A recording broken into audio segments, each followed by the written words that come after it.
এদিকে নাটোরের লালপুরে ট্রাক ও রিকশা ভ্যানের সংঘর্ষে 2 জন নিহত হয়েছে।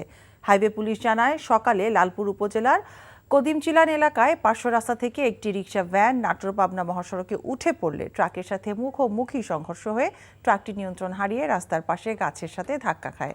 ফায়ার সার্ভিস কর্মীরা গিয়ে ট্রাক চালক মোস্তাকিম শেখ এবং হেলপার ও ভ্যান চালক আলফুকে উদ্ধার করে স্থানীয় হাসপাতালে পাঠায়। পরে চিকিৎসাধীন অবস্থায় ট্রাক ও ভ্যান চালকের মৃত্যু হয়।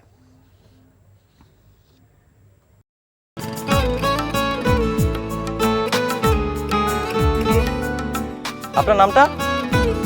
নীলা। রাহুল। ওকে, এই মেয়েটারে তোর ভাবি সবাই কেমন লাগবে?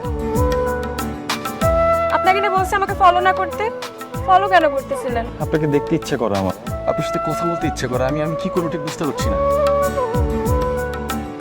ওরে বাবা, ওই মেয়ে, অথচ তারে তুমি চিনো না? হ্যাঁ, কি মায়ায় তাকাও তুমি, একটু দেখে চোখের খেয়াল, তোমায় দেখার তৃষ্ণা ভীষণ। ভালোবাসায় বুঝি দেনা পাওনা থাকে? অবশ্যই থাকি, ভালোবাসা সবকিছু থাকে।